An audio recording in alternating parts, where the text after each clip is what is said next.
Ladies and gentlemen, I present to you anime of the year, if not anime of the century or greatest of all time. Vampire-chans Can't Suck Properly. Yes, I'm calling it that, even though Crunchyroll wants to call it Little Miss Vampire Can't Suck Right, because they literally translate it on the mid-screen where it literally shows in the logo, Vampire-chans Can't Suck Properly. They just want to call it something else. But yes, jokes aside, I was really excited for Vampires-chan just because this girl looks so freaking cute, and she's completely dysfunctional, and she's trying so hard to look cool about it. And I love her design. I love my vampires. I love vampires in a modern setting. Everything about this show just screams, Andrew, you're going to smile, you're going to love this girl, and you're going to really enjoy this ride. But yes, I watched the first episode of it, and I want to get on here and give my impressions on it, so let's just jump right into it. Vampires-chan opens up in Kashino Kirai. Now, it hasn't really kind of specified if this is worldwide or not, but at least in this area, there's a presence of fantastical creatures. You have things like yokai, ghosts, other supernatural beings, as well as even robot people. I don't know why the robot thing just gets thrown in there, but apparently robots too. Everything and in robots. But yes, it seems like peace is kept in the area thanks to a local guardian deity. But we're focusing mainly on Ishikawa, which is a vampire going to the school. She transferred into the school about 2 weeks ago, and she's already pretty much the center of everybody's attention. The moment that she walks in the classroom, everybody's just like, oh, Ishikawa, hey, Ishikawa. And she kind of walks in very refined, says, hello, goes to her desk, sits down. People are kind of nervous confronting her, hey, you have duty to clean the classroom after school. Can you handle it and make sure to, turn in the keys? She's like, well, yeah, I'll do that for you, but you're going to have to give me your blood. Just kidding.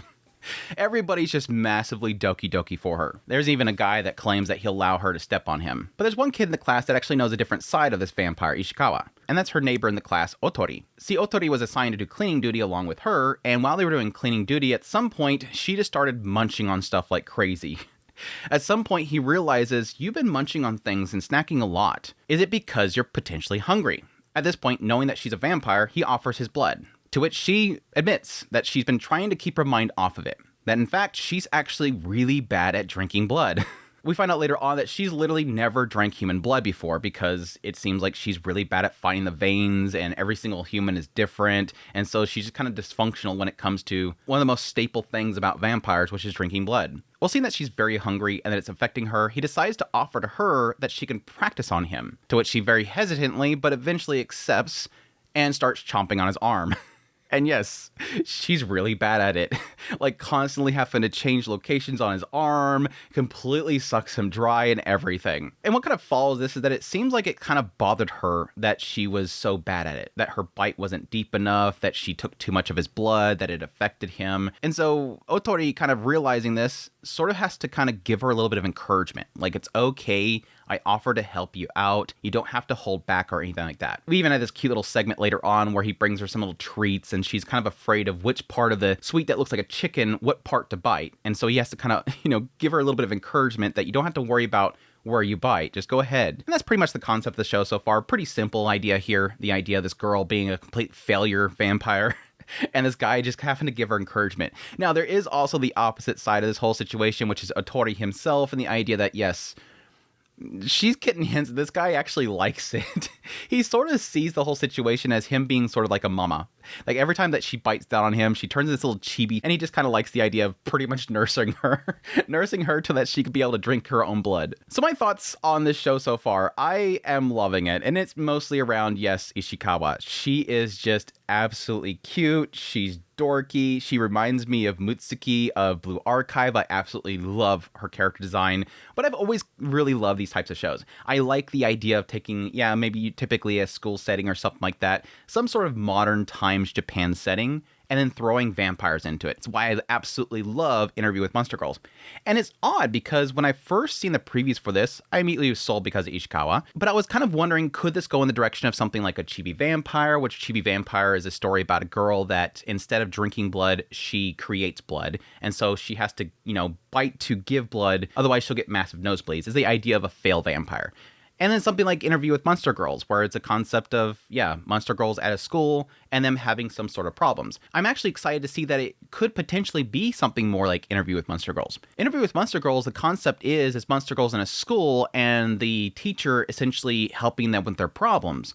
And so far, Otori is helping a vampire with her problems, her dysfunctionality in being able to actually drink blood properly. But with the fact that they open up the show with them being multiple different types of monsters and yokais and whatnot, it could potentially be more than just Ishikawa. They could have the Frankenstein monster-looking girl at the very beginning, the zombie girl, it could have a yokai girl, it could get into Kirimine, who's the guardian or something like that. And I would actually love that stuff. I, again, really love Interview with Monster Girls. But getting back to this show, so far everything is setting up perfectly. Now my concern that I had early on, and it's still my fear going forward, is going to be, will this get repetitious? Will it get this idea of it's him basically fighting her and she's hungry and she doesn't want to drink his blood because it might hurt him, might take too much of his blood, doesn't want to rely on him too much, wants to look cool, and then he has to talk her into it. She chomps down. He goes, oh my gosh, this is bliss. And I'm like her mother, and then that's pretty much the scene. And so far, the skits have been good so far. I really love the whole opening segment where they're, dusting off the stuff, and she's just jumping up, trying to get up to the upper shelf, and the entire time her little ponytail is flapping like it's wings.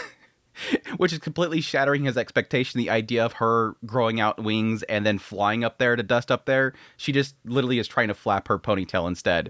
It's super cute. Her just turning into a little gremlin, eating her snacks to try to keep her mind off of wanting to drink blood. And the crumbs are just all over her. And she just so absent-mindedly just stands up and the crumbs are just flying everywhere. It's super cute.